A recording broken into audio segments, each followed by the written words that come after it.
চাইছে, 100% অ্যাকিউরেসি যে সুনিশ্চিত করতে চাইছে রাজ্য সরকার। তালিকায় যার নাম রয়েছে উপভোক্তা, তার হাতেই যেন টাকা যায়, তার অ্যাকাউন্টেই যেন টাকা যায়। কিন্তু সমস্যা তো অনেক অনেক সমস্যা, কেস অনেক রকম।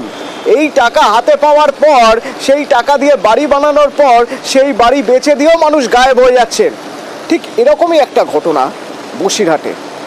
আবাসের বাড়ি বেচে দিয়েছেন, আবাসের বাড়ি বেচে দিয়ে তাকেও এবার খুঁজে পাওয়া যাচ্ছে না। মানে তিনি আবাসের জন্য অ্যাপ্লাই করেছেন, আবাস পেয়েছেন, সেই আবাসের বাড়ি তিনি বানিয়েছেন, বানানোর পর সেটা তিনি বেচে দিয়েছেন, বেচে দিয়ে টাকা নিয়ে হাওয়া। অনুপম রয়েছে আমার সঙ্গে, সরাসরি বলতে পারবে। অনুপম, কে ইনি এবং পুরসভার কাছেও কোনো খবর নেই?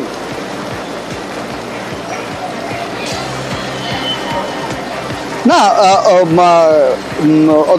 শোনো, ব্যাপারটা হচ্ছে এই যে বসিরহাটের 14 নম্বর ওয়ার্ডের সেনপাড়ার যে ঘটনা, এই উপভোক্তার নাম হচ্ছে অঞ্জনা সেন। ইনি আবাসের জন্য একটা আবেদন করেন এবং তার নামে আবাসের টাকা বরাদ্দ হয় এবং সেই টাকা দিয়ে তিনি বাড়িও তৈরি করেন। এবং বাড়ি তৈরি করার পরে সেই বাড়ির সামনে যে আবাসের জন্য যে ফলকটা লাগানো হয়, সেই ফলকটাকে ভেঙে দেয়, ভেঙে দিয়ে সেই বাড়িটা বিক্রি করে দেয় এবং বিক্রি করে দিয়ে সেই টাকা নিয়ে তিনি উধাও।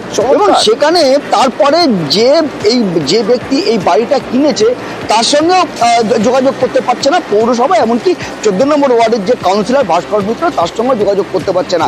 আর এই যে অঞ্জনা মিত্র, যে উপভোক্তা এই বাড়িটা বিক্রি করে দিয়ে চলে গেল, তারও সুইচ বন্ধ, তিনি কোথায় আছে সেটাও খুঁজে পাচ্ছে না। পৌরসভা, ওয়ার্ডের কাউন্সিলর, তারা রীতিমতো চারিদিকে। না, যিনি এই বাড়িটি কিনেছেন তাকে কি পাওয়া যাচ্ছে অনুপম? যিনি বাড়ি কিনেছেন তাকেও পাওয়া যাচ্ছে না? না, তাকেও পাওয়া যাচ্ছে না। বাড়িটা পুরো তালা দেওয়া, বাড়িটা বিক্রি হয়েছে, সবটাই এলাকার মানুষও জানে, সবাই জানে যে বাড়িটা বিক্রি হয়ে গেছে। এই অঞ্জনা সেনেরও যেমন খোঁজ পাওয়া যাচ্ছে না, তার সুইচ বন্ধ, তিনি কোথায় আছে যেমন খোঁজ পাচ্ছে না।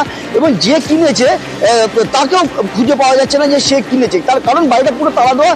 যে কিনেছে সে এখন এই বাড়িতে বসবাস করা শুরু করেনি। এবং এই যে 14 নম্বর ওয়ার্ডের যে কাউন্সিলর, বাড়িটা যে বিক্রি হয়েছে সেই খবর জানা গেল কিভাবে? বাড়ির যে হাত বদল হয়েছে তা জানা গেল কিভাবে? কত টাকায় হাত বদল হয়েছে জানা গেছে?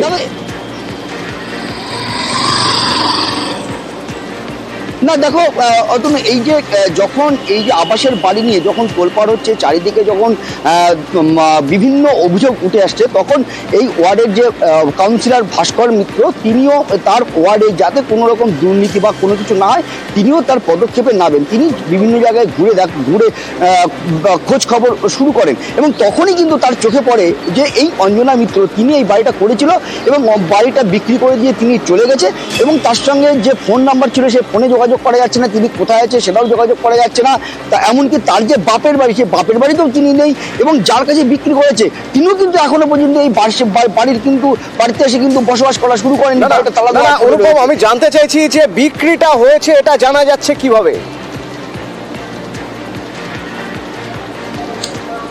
দেখো, বিক্রিটা হয়েছে এটা জানা যাচ্ছে, তার কারণ হচ্ছে এই যে এই বাড়ির আশেপাশে দু একজন যারা বাস করে, তারা এই কাউন্সিলরকে জানিয়েছে যে এই বাড়িটা বিক্রি করে দিয়ে অঞ্জনা মিত্র এখান থেকে চলে গেছে। এবং যে কিনেছে সে দু একদিন এখানে এসেছে। অনুপম, এবার আমার তোমার কাছে একটা প্রশ্ন থাকবে। পুরসভা এলাকার মধ্যে একটা বাড়ি বিক্রি করতে গেলে পুরসভার কোনো কাগজপত্র সেখানে লাগে না, পুরসভার কোনো অনুমতি লাগে না, সেই অনুমতি তাহলে দিল কে?